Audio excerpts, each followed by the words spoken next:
오늘 함께 나눌 말씀은 마가복음 6장 35절부터 38절입니다. 마가복음 6장 35절부터 38절까지 앞에 텍스트를 보면서 같이 함께 봉독하도록 하겠습니다. 날이 저물어 가자 제자들이 예수께 다가와서 말했습니다. 이곳은 빈들인 데다 시간도 벌써 많이 늦었습니다. 사람들을 보내 가까운 마을이나 동네에 가서 각자 먹을 것을 사 먹게 하시지요. 그러자 예수께서 대답하셨습니다. 너희가 그들에게 먹을 것을 주라. 제자들이 예수께 말했습니다. 그러면 우리가 가서 200데나리온어치를 사다가 그들에게 먹이라는 말씀이십니까? 예수께서 물으셨습니다. 빵이 얼마나 있느냐? 가서 알아보아라. 그들이 알아보고 말했습니다. 빵 5개와 물고기 2마리가 있습니다. 아멘. 오늘은 당신은 어느 축제에 참여하고 계십니까? 라는 말씀을 제목으로 함께 은혜를 나누도록 하겠습니다.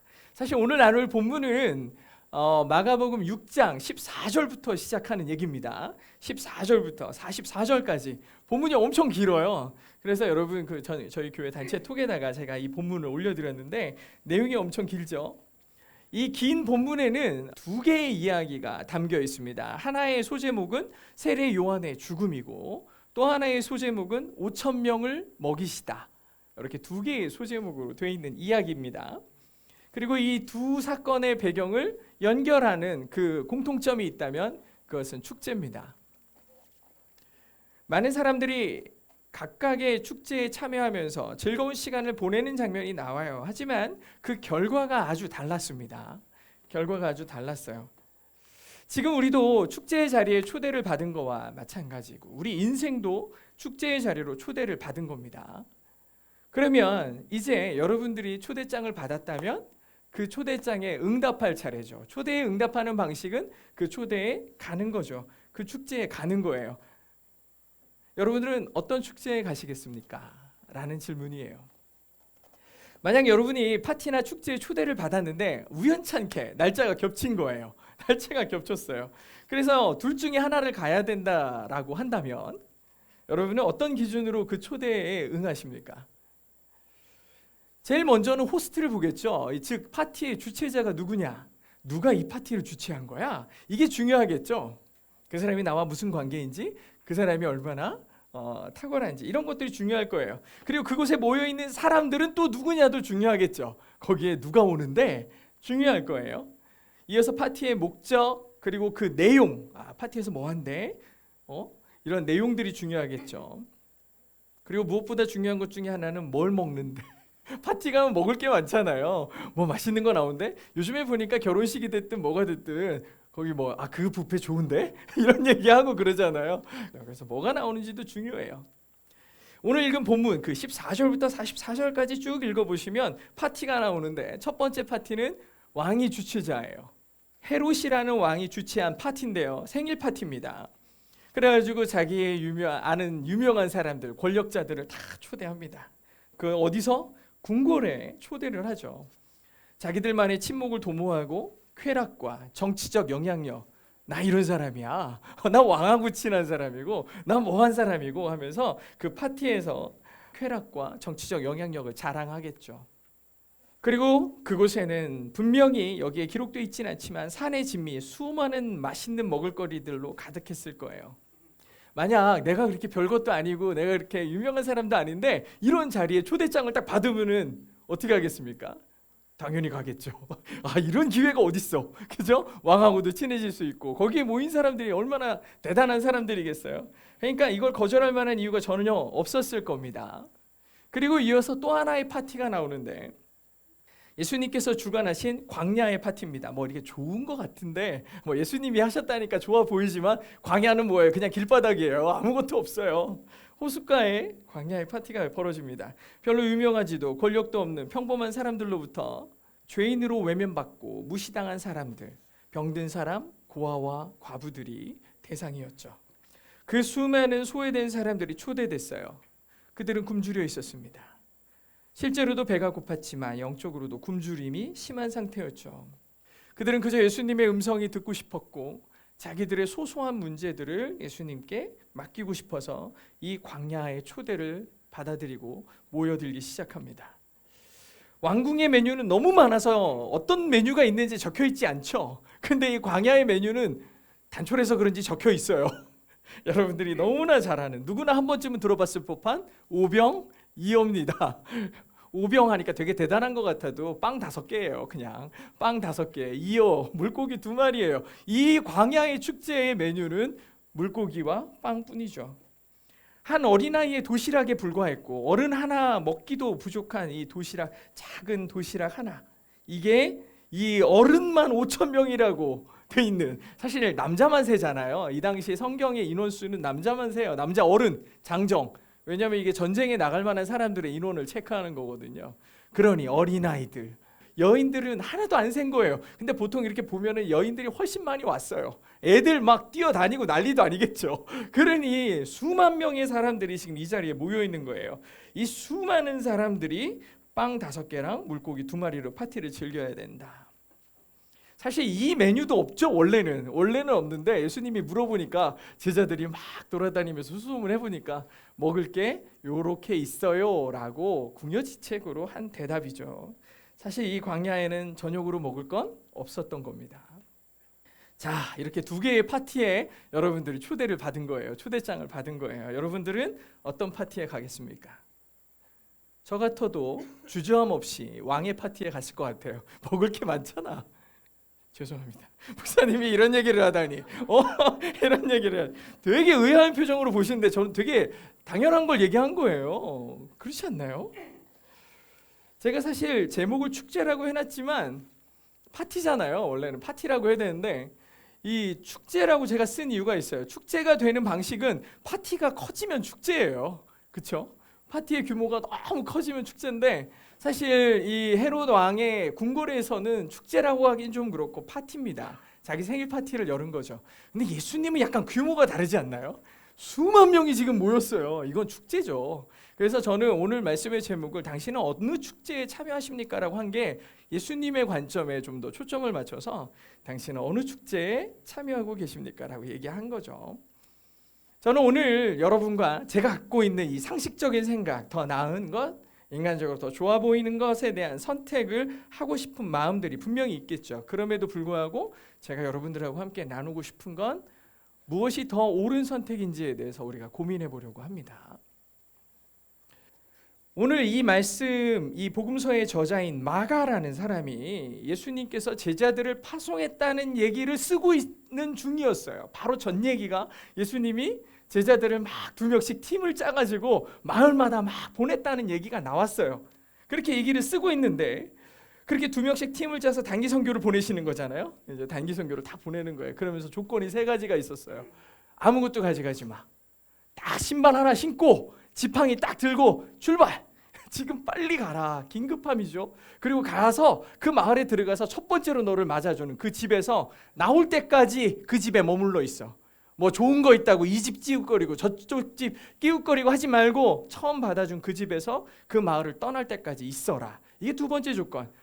또 마지막 3번째 조건은 복음을 가지고 사람들에게 막 전했는데 사람이 들을 생각을 안 해요. 받아들일 생각을 안 해요. 그러면 탁 돌아서서 먼지를 너의 발에서 떨어버려라. 이 3가지 조건을 가지고 이 사람들이 막 다니는 거예요. 마을마다 가가지고 곳곳마다 가서 하나님의 나라가 가까웠습니다. 여러분 회개하셔야 됩니다. 예수 그리스도 그 복음을 믿으셔야 됩니다. 하면서 다니는 얘기가 나오죠. 그러자 사람들에게 들려있던 귀신들이 떠나가고 병든 자가 고침을 받고 많은 일들이 일어났어요. 얼마나 좋았을까? 저희도 단기 선교를 많이 가보지만 진짜 이런 일이 일어나면 정말 너무 행복할 것 같아요. 너무 신기할 것 같아요. 그죠? 그런 일은 잘 안 일어나죠. 물론 근데 이거보다 더 놀라운 일들이 우리 안에도 일어났고 무엇보다 누군가가 그렇게 변하기를 기대하기보다 우리 자신이 변화되는 걸 우리는 단기 선교를 통해 많이 보니까 아무튼 예수님께서만 하시던 일들을 지금 누가 하고 있어요? 제자들이 하고 있었던 거예요. 이 재밌는 얘기를 막 쓰고 있는 거예요. 지금 마가가 자기도 경험했던 그리고 사람들로부터 들었던 얘기들을 너무나 재밌게 복음서로 막 쓰고 있는 거예요. 그러다가 갑자기 누구 얘기가 나와요? 헤롯의 얘기가 나옵니다. 지금 제자들을 파송했다는 얘기가 나오는데 갑자기 생뚱맞게 한 단락이 탁 들어갔어요. 헤롯의 파티 장면이 오버랩돼요. 왜 이런 얘기 갑자기 들어간다 생각하니까 헤롯이 예수님의 소문을 들은 거예요. 그 예수라는 자가 있는데 막 기적을 일으키고 사람들한테 그렇게 인기가 많대. 그러니까 헤롯이 궁금해지기 시작한 거예요. 누구야? 그 사람이 누구야? 하고 물어보죠. 그러니까 사람들이요 엘리야라고도 하고요. 또 어떤 사람은 그러더라고요. 그 죽은 요한 있잖아요. 그 요한의 영이 그 사람한테 덮어 씌워져 가지고 이런 기적들도 일으키고 막 놀라운 일들을 일으킨다고 그래요. 근데 지금 이 얘기를 듣는 헤롯이 얼마나 무서웠겠어요? 왜 무서웠을까? 헤롯이 요한을 죽였거든요. 헤롯이 요한을 죽였어요. 자기가 죽인 사람의 영이 살아가지고 예수에게 들어가서 빙이 돼가지고 막 기적을 행한다고 그러니까 조만간에 나를 해치러 오지 않을까? 이거 안 무섭겠어요? 사람들한테 소문이 그렇게 막 나고 있었던 거예요. 헤롯이 무척 놀랐죠. 그러면서 또다시 마가가 이걸 집필하면서 다시 그 과거의 과거로 가는 거예요. 그 과거는 언제냐? 헤롯이 요한을 죽이는 장면으로 가요. 그 본문을 읽어보시면 그런 얘기들이 이렇게 연거퍼서 나오는데, 세례 요한을 죽였던 왕궁에 파티가 있던 날, 즉 헤롯의 생일 파티가 있던 날로 갑니다. 일단 헤롯의 생일 파티가 있기 전날 요한이 감옥에 갇힙니다. 요한이 감옥에 갇힌 이유가 있었어요. 사실 세례 요한이, 여기서 꼭 세례 요한이라고 붙여야 되죠. 사도 요한과 헷갈릴 수 있으니까. 세례 요한이 이 왕과 왕비를 비난합니다. 비난하는 이유가 있었어요. 이 왕비의 이름은 헤로디아인데, 이 헤롯은 우리가 너무나 잘 아는 그 예수님이 태어날 당시에 예수님이 왕이 된다라는 얘기를 동방박사들한테 듣잖아요. 그러니까 화가 막 나가지고 2살 아이의 남자아이들 다 죽여 했던 왕이 있어요. 근데 이 왕의 이름도 헤롯이죠. 이 왕은 사실은 지금 여기에 나오는 헤롯과는 다릅니다. 헤롯이 엄청 많아요. 이 집안이 다 헤롯이야. 그래가지고 다 헤롯 그러니까 헷갈릴 수 있는데, 예수님이 태어날 당시에 헤롯은 헤롯 대왕이었고, 여기에 나오는 헤롯은 헤롯의 아들들 중에 하나입니다. 헤롯의 아들들이 많았어요. 헤롯 빌립 1, 2, 헤롯 안디바 이렇게 헤롯이 많거든요. 근데 여기에 나오는 헤롯은 헤롯 안디바입니다. 헤롯 안디바, 헤롯 빌립 이런 왕들이 다 나왔는데, 아버지가 대왕이었잖아요. 대왕이 자기가 그만두면서 아이들끼리 싸울까 봐, 야, 너 요만큼만 맡아서 왕해, 너는 요만큼만 맡아서 왕해, 이렇게 해가지고 이걸 분봉이라 그래요. 다 나눠가지고 책봉했다, 세워놨다 해가지고 이 지역의 왕들이에요. 지역의 왕들. 그래서 헤롯은 분봉왕 헤롯입니다. 이 분봉왕 헤롯 안디바가 결혼을 하는데 누구의 아내를 데려오냐면 자기 동생의 아내를 데려옵니다. 아까 말했던 헤롯 빌립 1세의 아내가 이름이 헤로디아인데 이뻤나 봐요. 그래가지고 자기 동생의 와이프를 데려다가 자기 와이프를 삼은 거예요. 헤로디아도 이때다. 내 남편은 이거 능력도 없고 힘도 없고 이름만 왕자인데 아무런 의미가 없으니까 저 힘 있는 자의 아내가 내가 왕비가 돼야 되겠다 해가지고 결혼을 한 거겠죠. 결혼했는데 사실 누가 왕이 결정하고 행하는 일에 대해서 뭐라고 하겠냐고요. 아무도 말을 못하니까 세례 요한이 거기다 대고 당신이 한 일은 잘못된 겁니다. 18절에 나옵니다. 요한이 헤롯에게 동생의 아내를 데려간 거는 옳지 않다. 야, 저렇게 착하게 얘기했을까요 과연? 너 틀렸어. 근데 이거를요 그냥 한 번만 얘기한 거 아니에요. 계속 뭐 했다? 말해 왔다 그랬어요. 말해 왔다. 끊임없이 얘기하는 거예요. 너 당신 틀렸어요. 이렇게 부도덕한 일을 행하시면 어떡합니까? 아무리 그래도 그렇지. 계속 비난을 하니까 너무 불편한 거예요. 너무 불편해요. 그래서 이 부정한 왕들의 잘못들을 지적하고 그렇게 하면 안 됩니다. 하나님의 뜻에 어긋나는 거예요. 이렇게 얘기하니까 헤롯도 그리고 헤로디아도 마음이 여간 불편한 게 아니에요. 불편하죠. 자기 잘못을 자꾸 들추니까. 그러니까 헤로디아는 무슨 마음까지 들었냐면 저 요한을 죽이고 싶은 거예요. 제 입을 아주 다물게 하는 방법은 죽이는 것밖에 없어. 이렇게 생각했는데 아무리 여왕이어도 그게 못하는 거예요. 왜냐하면 헤롯도 요한이 좀 두려웠어요. 사람들의 존경을 다 받고 있고 이 사람이 하는 말이 틀린 얘기는 없잖아. 그러니까 항상 두려웠어요. 그리고 자기도 고민이 생기고 이러면 요한에게 물어봤어요. 요한님 어떻게 하면 될까요? 물어봤어요. 그리고 그 말을 또 잘 들어. 이 헤롯이 그랬대요. 그래가지고 요한의 얘기도 잘 듣고 이랬던 사람이고 그를 죽일 수 없고 심지어 보호도 해줘요. 그러다가 이 파티가 벌어진 거죠. 이 파티가 열렸습니다. 헤로디아는 계속해서 요한을 어떻게 하면 없앨까라고 했는데 그 헤로디아의 마음이 담긴 얘기가 21절에 나와요. 21절에 보니까 그런데 때마침 좋은 기회가 왔습니다. 뭐하기 좋은 기회? 요한을 없애기 좋은 기회가 온 거예요. 헤롯은 자기 생일에 고관들과 천부장들과 갈릴리의 인사들을 초청해 만찬을 베풀었습니다. 좋은 기회가 왔는데 무슨 기회냐? 요한을 없앨 기회, 그리고 헤로디아의 마음속에 갖고 있는 이 불편함을 없앨 수 있는 아주 좋은 기회가 온 거죠. 아빠가 생일이라고 그러니까 딸, 이 헤로디아와 헤롯의 딸인 이름이 살로메입니다. 이 살로메가 아빠 헤롯과 궁궐에 모인 초대된 사람들 앞에서 춤을 아주 멋있게 췄나 봐요. 뭐 못 춰도 공주가 추는데 뭐 딸이 추면 이쁜 거예요. 사람들도 다 공주가 춤을 추니까 다 좋아했어요. 그러면서 굉장히 형식적이고 뻔한 칭찬을 하죠. 헤롯이 뭐라고 칭찬하냐? 헤롯은 그 소녀에게 맹세까지 하면서 이 말이 붙은 거 보니까 그 전에 한 번 더 한 거예요. 똑같은 말을 했는데 딸이 시큰둥하니까 맹세합니다. 내가 맹세한다. 내가 왕의 이름으로 맹세하는데 네 소원이 뭐든지 말해봐라. 내 나라의 절반이라도 너에게 주겠다라고 딸에게 얘기한 거예요. 딸에게 얘기합니다. 그러자 이 살로메가 엄마에게 후다닥 달려가서 엄마 아빠가 이렇게 해준대. 내가 무슨 소원을 빌까? 헤로디아가 얘기합니다. 요한의 머리를 잘라라라고 얘기하라고 하죠. 아니 아무리 그래도 이 조그마한 어린 소녀에게 이 엄마가 얘기한 소원이 얼마나 잔인해. 근데 이 아이는 뭣도 모르고 오는 거예요. 또 아빠한테 와요. 그러더니 하는 말이 아빠 나는 요한의 머리를 쟁반에 담아서 선물로 받고 싶어요 라고 얘기한 거예요. 난리가 났죠. 왕도 진짜 이거 어떻게 할지 생각지도 못했던 잔인한 요구 아닙니까? 근데 자기가 맹세를 했잖아요. 왕의 이름으로 내가 너의 소원을 들어주겠다 라고 얘기했잖아요. 안 들어줄 수도 없어요. 파티장에 모인 수많은 사람들이 왕의 맹세를 들었거든요. 그래가지고 가서 요한의 머리를 가져와라 라고 얘기하죠. 결국에 이 소원을 들어주게 되고 여자가 낳은 자 중에 가장 큰 사람이라고 칭찬을 받았던 세례 요한은 너무나 어이없게 목숨을 잃게 됩니다. 그날의 파티는 그렇게 끝나죠. 왕의 초대를 받아 즐겁게 즐기던 파티는 한 거룩한 자의 죽음으로 끝나게 됩니다. 이런 얘기를 듣고 있으면 굉장히 마음이 좀 헛헛하지 않습니까? 세례 요한은 자기를 광야의 소리라고 했던 사람이에요. 제가 지금 이렇게 말을 하고 있죠. 이 말 소리가 공기를 진동시키고 그 진동이 잦아질 때쯤에 이 소리도 그냥 있었나 싶을 정도로 사라지는 거예요. 요한이 자기를 소리라고 얘기했다는 건 자기는요 아무것도 아니라는 얘기예요. 저는요 아무것도 아니에요.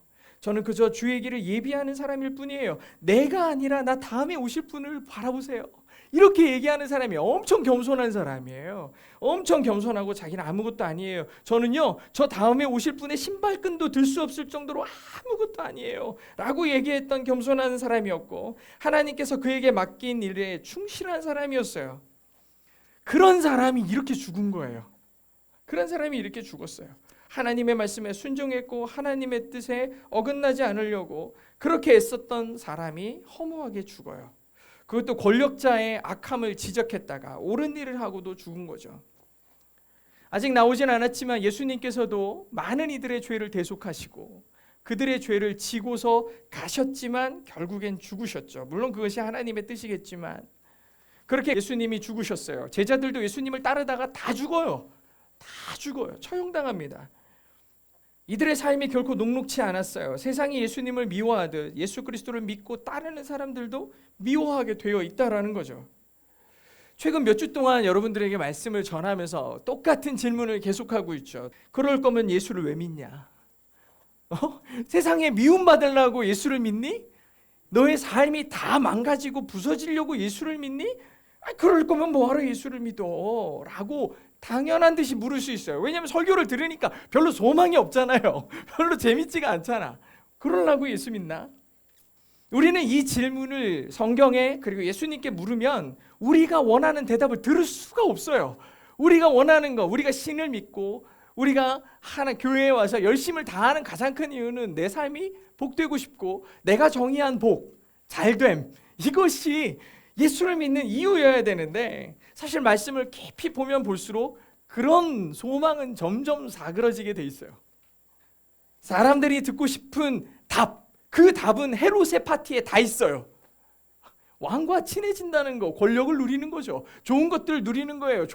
유명하고 힘 있는 자들과 친해지기를 원하는 거예요. 그게 하나님의 이름을 부르는 이유예요. 좋은 것 먹고 좋은 것 누리는 것, 모든 내가 신을 따르는 것, 내가 하나님의 이름을 부르는 것에 결국은 헤롯의 파티에 다 있어요. 거기에 내 소망들이 다 있는 거예요. 근데 놀랍게도 그 헤롯의 파티에서 하나님의 거룩한 자가 죽습니다. 세상의 쾌락이 가득한, 세상의 소망이 가득한 곳에서 얻을 수 있는 결과는 하나님의 사람의 설 자리가 없다는 것을 발견하는 것뿐이라는 거죠. 마가가 이 회상에 이어서 두 번째 파티로 독자들을 초대합니다. 갑자기 중간에 이 얘기가 들어가더니 이제 진짜 축제로, 진짜 파티로 우리 독자들을 초대하죠.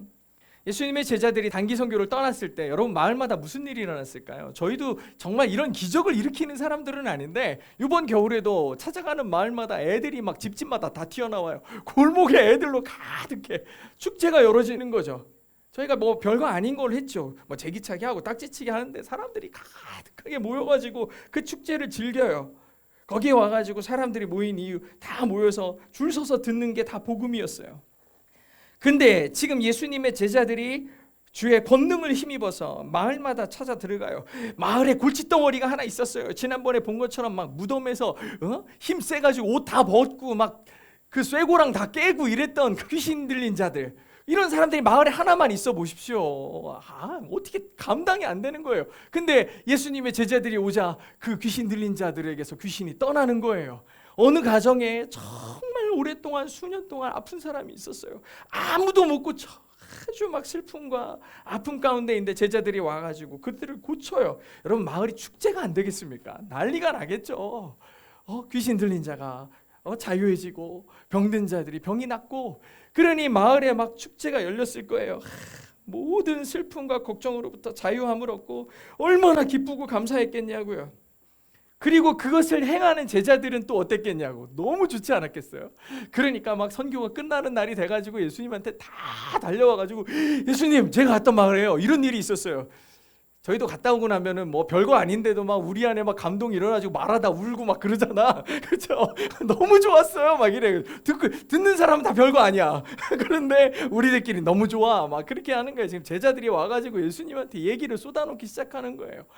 예수님, 정말 놀라운 일이 있었어요. 막 얘기를 하는데 이 제자들만 왔으면 모르겠는데 마을 사람들 다 쫓아오고 예수님 소문 들은 사람들이 다 쫓아오는 거예요. 그러니까 예수님이 너희들 너무 피곤할 텐데 좀 쉬어야지 해가지고 배에다 태웁니다. 배에 태워가지고 호수를 건너가요.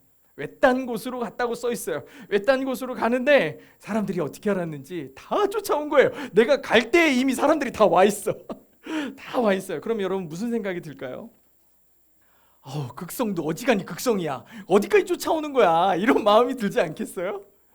근데 놀라운 얘기를 합니다. 예수님께서 뭐라고 하시느냐? 34절에 보니까 같이 읽겠습니다. 시작. 예수께서 도착해 많은 사람들을 보시고 목자 없는 양들 같은 그들을 불쌍히 여겨 그들에게 여러 가지로 가르쳐주기 시작하셨습니다. 예수님은 그들을 불쌍하게 여겼다고 했어요. 왜요? 목자 없는 양 같은 자들이라는 거예요. 어디로 갈지 모르고 삶의 방향을 잃어버렸고 어떻게 살아야 될지 모르는 그들을 불쌍히 여기셨죠. 그래서 가르쳐 주세요. 여기가 길이다. 여기에 생명이 있다. 여기에 진리가 있다. 예수님이 말씀하시죠. 이렇게 모여든 사람들이 예수님의 말씀을 듣고 있는 동안에 점점 날이 저물기 시작했어요. 하루 종일 예수님 따라다니고 예수님 말씀 듣느라 아무도 먹지 못했어요. 그러니까 제자들이 예수님께 조용히 얘기하죠. 아주 상식적인 요구를 합니다. 예수님, 이 사람들요 마을에 잠깐 가서 저녁이라도 먹고 오라고 하시죠. 아니면은 좀 쉬었다가 내일 다시 오게 하시든지요. 이렇게 얘기했어요. 근데 예수님이 너무 황당하고 놀라운 말씀을 하세요. 뭐라고 하시느냐? 너희가 그들에게 먹을 걸 줘라. 여러분 지금 제자들이 단기 선교 갔다 지금 막 왔다니까요. 아니 갈 때 지팡이랑 신발만 신고 가라 그랬잖아요. 전대도 없고 옷도 두 벌 가져가지 말라고 하신 예수님인데 갑자기 이 수많은 사람들에게, 수만 명의 사람들에게 너희들이 먹을 걸 주라는 거예요. 너희들이 먹을 걸 줘라. 왜 이 말씀이 놀라운 말씀이냐면 지금까지 제자들은 예수님께서 일으키시는 기적을 옆에서 지켜보기만 했던 사람들이에요. 근데 예수님이 지금 이렇게 하신 이유는 너희들이 그 일을 일으켜 보아라 라고 얘기하신 거예요. 너희들이 그렇게 해봐라. 그런데 제자들이 당황하면서 이 사람들 다 먹이려면요 200데나리온이나 필요하대요. 200데나리온이 얼마입니까? 1인당 한 사람이 하루 종일 일해서 받는 1급이 1데나리온이잖아요. 요즘으로 계산해서 한 10만 원 정도 계산해 보면은 한 2천만 원은 있어야 최소한 빵 한 덩어리라도 사람들 줄 거 아니에요? 이렇게 얘기한 거야. 여기 지금 대략 한 2만 명만 계산해도 200데나리온, 1데나리온 가지고 몇 명을 먹이겠냐고요. 이거는 사실 제자들이 굉장히 현실적이고 어떻게 보면 되게 맞는 말이에요. 예수님의 요구가 되게 무리한 요구였고 제자들이 한 말이 이건 말도 안 되는 일이라고 한 거죠. 물론 예수님도 이 일이 말도 안 된다는 거 아셨을 거예요. 아셨겠죠. 분명히 아셨을 텐데 그럼에도 불구하고 이 말씀을 왜 하셨을까? 사실 제자들은 지금 선교를 갔다 왔어요. 그리고 선교 현장에서 귀신 들린 자들이 귀신으로부터 자유해지는 것, 병든 자들이 일어서는 걸 봤을 거라고요. 자기가 지금 한 며칠이 될지는 모르겠지만 그 시간 동안 경험한 것이 현실적이었냐고요? 가능성이 있었냐고요? 아니죠. 예수 그리스도가 행하시는 일, 주의 권능을 힘입어서 놀라운 일들을 했던 사람들의 일시간 내내 그래가지고 와가지고 이제 딱 예수님께서 너희들이 먹을 걸 주면 되잖아. 그랬더니 어떻게 줘요? 어떻게? 돈도 없고 200데나리온이 어디 있어서 이 사람들을 먹입니까?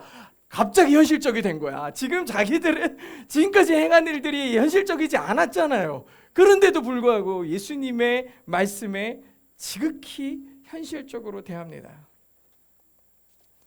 물론 예수님도 제자들의 반응은 뻔히 아셨겠죠. 그러니까 더 이상 묻지 않아요. 먹을 게 뭐가 있는지 좀 그럼 알아봐. 그랬더니 제자들이 가서 빵 5개랑 물고기 2마리 있습니다 라고 얘기합니다.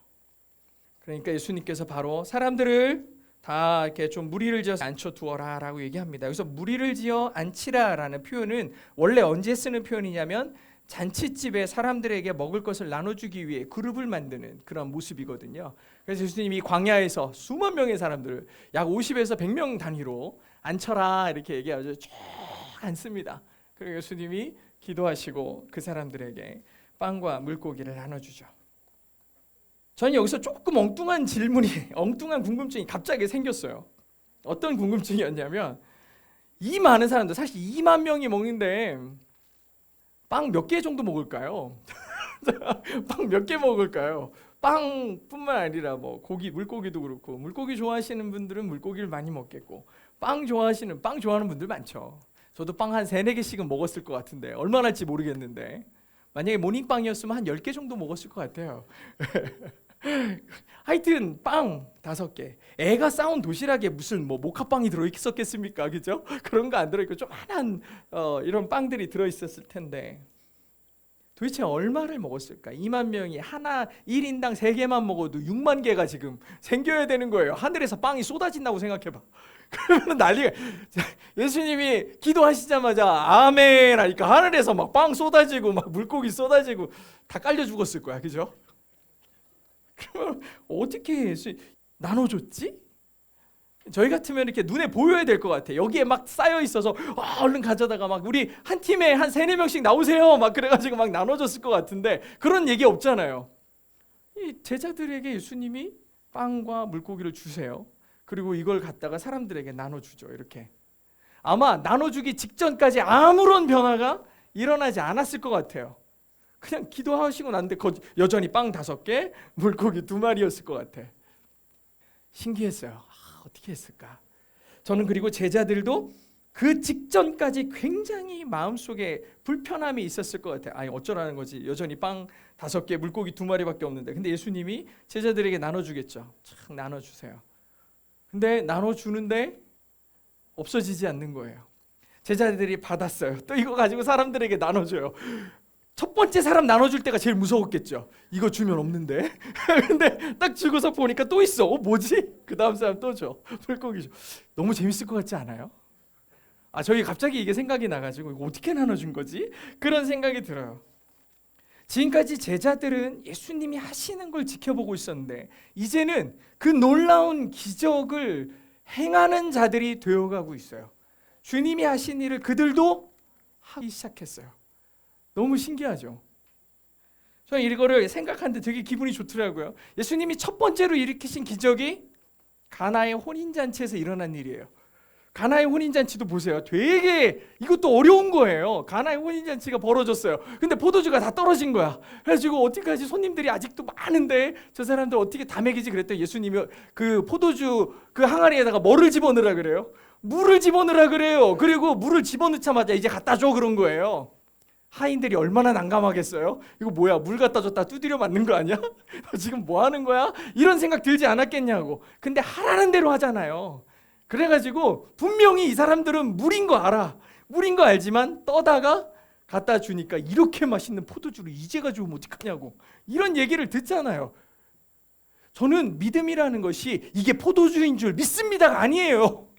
주의 말씀에 순종함에 있었던 거예요. 주님이 해, 네 하는 거야. 예수님의 말씀을 따라 주의 일을 감당하는 거죠. 내가 생각하기에 맞는 거, 내가 생각하기에 옳은 게 아니라 하나님이 옳으시다. 주의 말씀이 선하시다라는 그 마음의 확정을 가지고 가는 거예요. 저는 교회가 이와 같다고 생각해요. 물론 물질적 세상적 기준으로 볼 때 사람들이 많이 그렇게 생각하죠. 교회 오병이어가 일어나야지. 처음 시작은 미약하지만 나중은 창대해야지. 여기에 10명으로 시작했어도 1년 지나면 100명 돼야 되고 300명, 30배, 60배, 100배의 기적을 일으켜야 그게 오병이어지라고 양적 팽창을 얘기하는 사람들도 있어요. 그런데 저는 거기에 초점을 맞추고 싶지 않아요. 저는 동행교회와 동행의 성도들이 물과 오병이어 자체라고 생각해요. 누구도 이곳에 있었던 술집이나 당구장이나 비디오방이 교회로 바뀔 줄 생각이나 했겠냐고요. 그런데 저와 여러분들을 통해 이곳에 교회가 세워졌고 거리에 찬양 소리가 계속 교회가 세워진 이후로 지금까지 찬양 소리가 들리고 있어요. 물론 오병이의 기적처럼 양적 팽창에 대한 기대를 하지 않는 것도 아니지만 더 놀라운 것은 지난 수년 동안 아무도 예상하지 못했던 이 교회가 마치 빵과 물고기가 그들에게 끊임없이 제공되었던 것처럼 한 번에 수만 개의 빵과 수만 마리의 물고기가 쏟아져가지고 와 하는 게 아니고 그냥 떨어지지 않는 빵과 물고기처럼 수년 동안 계속해서 이곳에 이 교회가 그리고 사랑하는 성도들과의 연합이 이어지고 있는 거예요. 끊임없이. 이거 언제 떨어져? 맨날 이 걱정을 해요. 이거 주면 없어지지 않아? 이거 주고 나면 이제 끝 아니야? 이 생각을 늘 마음속에 갖는 그 두려움이 있지만 주님이 하라니까 하고 있는 그 삶의 그 신앙의 여정이 계속되고 있어요. 또 놀라운 것은 우리의 변화를 통해 물이 포도주가 되는 변화를 보여주고 계시다는 거예요. 한 사람 한 사람 다 상처가 있었고 아픔이 있었고 고통이 있었죠. 근데 세상의 방식의 치유함 아니면 회복이 아니고 평강이 아니고 예수로 평강을 얻어내는 그 삶의 변화, 내가 바라보기를 내가 소망하는 것들이 세상의 만족 아니라 예수로 충분합니다라고 얘기하는 사람들이 점점 늘어나고 있는 물이 포도주로 변하는 기적들을 보고 있다는 거죠. 오병이어는 어린아이의 도시락, 어른에게 너무나 부족한 그 도시락으로 수만 명이 나눠 먹었다라는 놀랍지 않나요? 하는 기적의 얘기가 아니에요. 예수님을 통해 영적 굶주림으로부터 많은 사람들이 해방되는 얘기예요. 예수님께서는 제자들에게 빵을 떼시며 나 이것이 내 몸이다. 잔을 주시면서 이것이 내 피다. 이것을 먹고 마시는 자는 나와 연합함이라고 했어요. 나와 연합하는 것이다. 우리의 삶, 우리의 생각, 그 모든 것이 그리스도인 되는 것, 주님처럼 닮아가지는 것, 닮아가는 것, 그것이 크리스천의 정체성 아니겠습니까? 오병이어는 복음의 축제였어요. 예수 그리스도를 먹고 마시는 생명의 축제였죠. 교회가 이 축제가 열려야 돼요. 예배의 자리는요, 말씀의 축제가 돼야 돼요. 말씀이신 예수님을 나누는 거예요. 우리가 예수님을 먹고 마시는 것 성찬이라고 그러죠. 성찬에 참여하는 것은 그분의 삶을 살겠다는 결단이고, 그리고 그분의 뜻대로 살겠다라는 마음의 결심인 거죠. 삶의 실천인 거예요. 사랑하는 성도 여러분, 오늘은 두 개의 축제를 함께 살펴봤어요. 마가는 복음서를 쓰면서 오병이어를 막 기대하는 마음으로 쓰고 있었을 거예요. 얼마나 쓰면서도 흥분됐을까, 그때 일을 생각하면. 그때 진짜 막 이 흥분되고 설레고 가슴이 벅찼겠냐고요. 이 마가에게 오병이어는 축제였어요. 축제. 비록 왕궁에서 열린 파티처럼 화려하고 고상하지는 않았겠지만, 그곳에 모인 수많은 사람들 가운데 단 한 사람도 빼놓지 않고 놀라운 예수 그리스도의 축복 아래 하늘의 양식을 먹고 누린 시간 아니었겠습니까? 마가는 이 축제를 기록하려다가 갑자기 헤롯의 파티가 떠올랐어요.